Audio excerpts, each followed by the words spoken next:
राधे राधे सभी हरि भक्तों को। आशा है आप सब लोग स्वस्थ होंगे। आज मैं आप लोगों के साथ शेयर करूंगी कि किस तरीके से सोमवार का व्रत किया जाता है, क्या है सोमवार के व्रत की कहानी और क्या फल मिलता है हमें सोमवार का व्रत करने से। सोमवार का व्रत करने की विधि। सोमवार का व्रत साधारणतः दिन के तीसरे पहर तक होता है। व्रत में फलहार या प्रायण का कोई खास नियम नहीं है, किंतु यह अवश्य है कि दिन रात में केवल एक समय भोजन करें। सोमवार के व्रत में शिव जी पार्वती का पूजन करना चाहिए। सोमवार के व्रत 3 प्रकार से हैं: साधारण प्रति सोमवार, सौम्य प्रदोष और 16 सोमवार। विधि तीनों की एक जैसी है। शिव पूजन के पश्चात कथा सुननी चाहिए। साधारण प्रति सोमवार, प्रदोष व्रत और 16 सोमवार, इन तीनों की कथाएं अलग अलग लिखी जा रही हैं। आज मैं सबसे पहले आप लोगों के साथ शेयर करूंगी सोमवार व्रत कथा। एक बहुत धनवान साहूकार था, जिसके घर धन धान्य आदि किसी प्रकार की कमी नहीं थी, परंतु उसको एक दुख था कि उसके कोई पुत्र नहीं था। वह इसी चिंता में रात दिन रहता था। वह पुत्र की कामना के लिए प्रति सोमवार को शिवजी का व्रत और पूजन किया करता था तथा सायंकाल को शिव मंदिर में जाकर शिवजी के श्री विग्रह के सामने दीपक जलाया करता था। उसके इस भक्तिभाव को देखकर एक समय श्री पार्वती जी ने शिवजी महाराज से कहा कि महाराज, यह साहूकार आपका अनंत भक्त है और सदैव आपका व्रत और पूजन बड़ी श्रद्धा से करता है। इसकी मनोकामना पूर्ण करनी चाहिए। शिवजी ने कहा, हे पार्वती, यह संसार कर्म क्षेत्र है। जैसे किसान खेत में जैसे बीज बोता है वैसे ही फल काटता है, उसी तरह इस संसार में जो जैसा कर्म करता है वैसा फल भोगते हैं। पार्वती जी ने अत्यंत आग्रह से कहा, महाराज, जब यह आपका अनन्य भक्त है और इसको अगर किसी प्रकार का दुख है तो उसको अवश्य दूर करना चाहिए, क्योंकि आप सदैव अपने भक्तों पर दयालु होते हैं और उनके दुखों को दूर करते हैं। यदि आप ऐसा नहीं करेंगे तो मनुष्य आपकी सेवा तथा व्रत क्यों करेंगे। पार्वती जी का ऐसा आग्रह देख शिवजी महाराज कहने लगे, हे पार्वती, इसके कोई पुत्र नहीं है। इसी चिंता में यह अति दुखी रहता है।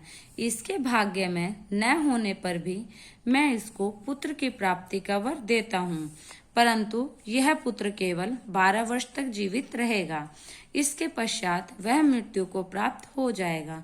इससे अधिक और मैं कुछ इसके लिए नहीं कर सकता।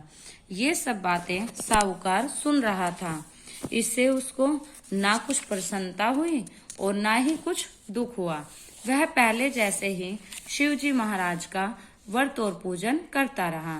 कुछ काल व्यतीत हो जाने पर साहूकार की स्त्री गर्भवती हुई और 10वें महीने उसके गर्भ से अति सुंदर पुत्र की प्राप्ति हुई। साहूकार के घर में बहुत खुशियां मनाई गईं, परंतु साहूकार ने उसकी केवल 12 वर्ष की आयु जान कोई अधिक प्रसन्नता प्रकट नहीं की और न ही किसी को भेद ही बताया। जब वह बालक 11 वर्ष का हो गया तो उस बालक की माता ने उसके पिता से विवाह आदि के लिए कहा, तो वह साहूकार कहने लगा कि मैं अभी इसका विवाह नहीं करूंगा, अपने पुत्र को काशी जी पढ़ने के लिए भेजूंगा। फिर साहूकार ने अपने साले को बुलाया, उसको बहुत सा धन देकर कहा, तुम इस बालक को काशी जी पढ़ने के लिए ले जाओ और रास्ते में जिस भी स्थान पर जाओ यज्ञ करते हुए ब्राह्मणों को भोजन कराते जाओ। वह दोनों मामा भांजे यज्ञ करते हुए और ब्राह्मणों को भोजन करते जा रहे थे। रास्ते में उनको एक शहर पड़ा। उस शहर में राजा की कन्या का विवाह था और दूसरे राजा का लड़का जो विवाह करने के लिए बारात लेकर आया था वह एक आंख से काना था। उसके पिता को इस बात की बड़ी चिंता थी कि कहीं वर को देख कन्या के माता पिता विवाह में किसी प्रकार की अड़चन पैदा ना कर दें। इस कारण जब उसके पिता अति सुंदर सेठ के लड़के को देखा तो मन में विचार किया कि क्यों ना दरवाजे के समय इस लड़के से वर का काम चलाया जाए। ऐसा विचार कर वर के पिता ने उस लड़के के मामा से बात की तो वे राजी हो गए। फिर उस लड़के को वर के कपड़े पहना तथा घोड़ी पर चढ़ा दरवाजे पर ले गए और सब कार्य प्रसन्नता से पूर्ण हो गए। फिर वर के पिता ने सोचा कि यदि विवाह कार्य भी इसी लड़के से करा लिया जाए तो क्या बुराई है। ऐसा विचार कर लड़के और उसके मामा से कहा, यदि आप फेरों का और कन्यादान के काम को भी कर दें तो आपकी बड़ी कृपा होगी, और कन्यादान के काम को भी कर दें तो आपकी बड़ी कृपा होगी, और मैं इसके बदले में आपको बहुत कुछ धन दूंगा। तो उसे स्वीकार कर लिया और विवाह कार्य भी बहुत अच्छे से संपन्न हो गया। परंतु जिस समय लड़का जाने लगा तो उसने राजकुमारी की चुनरी के पल्ले पर लिख दिया, तेरा विवाह तो मेरे साथ हुआ है, परंतु जिस राजकुमार के साथ तुझको भेजेंगे वह एक आंख से काना है और मैं काशी जी पढ़ने जा रहा हूँ। लड़के के जाने के पश्चात उस राजकुमारी ने अपनी चुनरी पर ऐसा लिखा हुआ पाया तो उसने राजकुमार के साथ जाने से मना कर दिया और कहा, यह मेरा पति नहीं है, मेरा विवाह इसके साथ नहीं हुआ, वह तो काशी जी पढ़ने गया है। राजकुमारी के माता पिता ने अपनी कन्या को विदा नहीं किया और बारात वापस चली गई। उधर सेठ का लड़का और उसका मामा काशी पहुंच गए। वहां जाकर उन्होंने यज्ञ करना और लड़के ने पढ़ना शुरू कर दिया। जब लड़के की आयु 12 साल की हो गई, उस दिन उन्होंने यज्ञ रच रखा था कि लड़के ने अपने मामा से कहा, मामा जी आज मेरी तबीयत कुछ ठीक नहीं है। मामा ने कहा, अंदर जाकर सो जाओ। लड़का अंदर जाकर सो गया और थोड़ी देर में उसके प्राण निकल गए। जब उसके मामा ने आकर देखा कि वह मुर्दा पड़ा है, यह देख उसको बड़ा दुख हुआ और उसने सोचा कि अगर मैं अभी रोना पीटना मचा दूंगा तो यज्ञ का कार्य अधूरा रह जाएगा। अतः उसने जल्दी से यज्ञ का कार्य समाप्त कर ब्राह्मणों के जाने के बाद रोना पीटना आरंभ कर दिया। संयोगवश उसी समय शिव पार्वती जी उधर से जा रहे थे। जब उन्होंने जोर जोर से रोने की आवाज सुनी तो पार्वती जी कहने लगी, महाराज कोई दुखिया रो रहा है, इसके कष्ट दूर करिए। जब शिव पार्वती ने पास जाकर देखा तो वहां एक लड़का मुर्दा पड़ा था। पार्वती जी कहने लगी, महाराज यह तो उसी सेठ का लड़का है जो आपके वरदान से हुआ था। शिवजी कहने लगे, हे पार्वती, इसकी आयु इतनी ही थी, सो भोग चुका।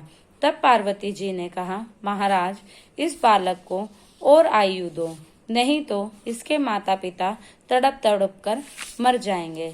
पार्वती जी के बार बार आग्रह करने पर शिवजी ने उसको जीवन वरदान दिया और शिव पार्वती जी महाराज की कृपा से लड़का जीवित हो गया।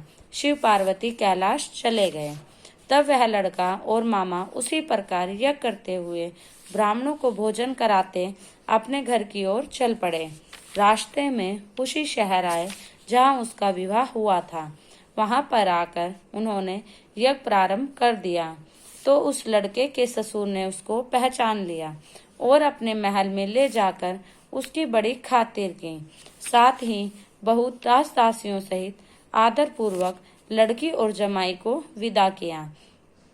जब वह अपने शहर के निकट आए तो मामा ने कहा, मैं पहले तुम्हारे घर जाकर खबर कराता हूँ। जब उस लड़के का मामा घर पहुंचा तो लड़के के माता पिता घर की छत पर बैठे हुए थे और यह प्रण कर रखा था, यदि हमारा पुत्र सकुशल लौट आया तो हम राजी खुशी नीचे आ जाएंगे, नहीं तो छत से गिरकर अपने प्राण खो देंगे। इतने में उस लड़के के मामा ने आकर यह समाचार दिया कि आपका पुत्र आ गया है, पर उनको विश्वास नहीं हुआ। तब उसके मामा ने शपथ पूर्वक कहा, आपका पुत्र अपनी स्त्री के साथ बहुत सारा धन लेकर आया है। तो सेठ ने आनंद के साथ उसका स्वागत किया और बड़ी प्रसन्नता के साथ रहने लगे। इसी प्रकार से जो कोई भी सोमवार के व्रत धारण करता है अथवा इस कथा को पढ़ता या सुनता है, उसकी समस्त मनोकामनाएं पूर्ण होती हैं। राधे राधे। अगर आपको मेरे द्वारा सुनाई गई कहानी पसंद आई हो तो मेरी वीडियो लाइक करें, मेरे चैनल को सब्सक्राइब करें और अधिक से अधिक शेयर करें।